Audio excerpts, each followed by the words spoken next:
Hi guys, ఏంటి రోజుకో video వచ్చిద్దని చెప్పాడు, ఇప్పుడేమో అసలు వీడియోలు రావట్లేదని చూస్తున్నారా? దానికి ఒక పెద్ద రీజనే ఉంది. ఆ రీజనే వచ్చేసి ఓజీ మూవీ అడవుల్లో పడి వీడియోలు పెట్టడం అనేది ఆపేశాను. నాకు రీజన్ కూడా అదే బ్రో. సో నిన్న నైటు స్టేడియంకి వెళ్ళడం జరిగింది. ఓజీ ప్రీ రిలీజ్ ఈవెంట్కి వెళ్ళాను. ఆ కాన్సర్ట్లో ఏం జరిగిందంటే మొత్తం వీడియోలన్నీ తీశాను. ఈరోజు ఆ వీడియోలు అప్లోడ్ అవుతాయి. ఈవినింగ్ వరకు వెయిట్ చేయాలి. సో ఆ వీడియోలన్నీ కావాలి చూడాలనుకుంటే ఈరోజు ఈవినింగ్ వరకు వెయిట్ చేయండి. ఈవినింగ్ 5:30కి అప్లోడ్ అవుతాయి వీడియోలు. ఆల్రెడీ షెడ్యూల్ పెట్టేశాను. ఎడిట్ చేసి మొత్తం వీడియోలన్నీ అప్లోడ్ చేస్తాను. క్రేజీ వచ్చిన వీడియోలు. రాత్రి వర్షంలో కూడా నిలబడి వీడియోలు తీశాను కాన్సర్ట్లో.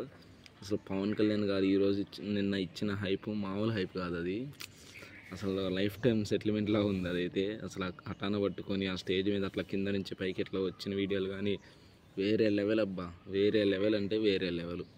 అది ఆయన ఒక్కరికే సాధ్యమైద్ది. అది మాత్రం గూస్ బంప్స్. అసలు ఆ ఎంట్రీ కానీ ఆ ఫైర్ స్టోన్స్ కానీ అసలు ఆ లైటింగ్ మామూలుగా లేదు. మొత్తం ఎర్రగా ఉంది.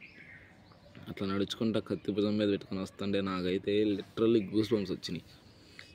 మరి ఫ్యాన్ అంటే ఆ మాత్రం ఉంటుంది కదా. ప్రతి ఒక్కళ్ళు అసలు మామూలుగా అరవట్లా. నాకు అదే హరిచర్చి గొంతు కూడా పోయింది నాకైతే.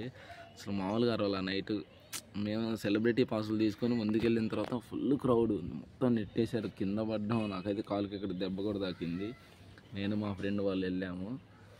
మాకు నిన్న 20 పాసులేమో దొరికినాయి మొత్తం. పొద్దున్నే 6 గంటలకల్లా డీవీ ఆఫీస్కి వెళ్ళి అక్కడ పాసులు తీసుకొని మళ్ళీ రిటర్న్ వచ్చి ఆ స్టేడియం దగ్గరికి వెళ్ళి అక్కడ గేట్ నెంబర్లు అవి చూసుకొని మళ్ళీ ఇంటికి వెళ్ళిపోయి అసలు నిన్న ఖాళీ లేదు. అసలు ఈ వారం మొత్తం ఖాళీ లేదు. వీడియోలన్నీ చూస్తున్నారు. వీడియోలు రావడానికి కారణం కూడా అదే. వీడియో రాకుండా ఉండడానికి కారణం కూడా అదే. కాబట్టి మీకు నైట్ మొత్తం కష్టపడి తీసిన వీడియోలు ఈవినింగ్ 5:30, 5 o'clock అప్లోడ్ అయిపోతాయి. చూసి ప్రతి ఒక్కరు లైక్ చేయండి, షేర్ చేయండి. Thank you friends.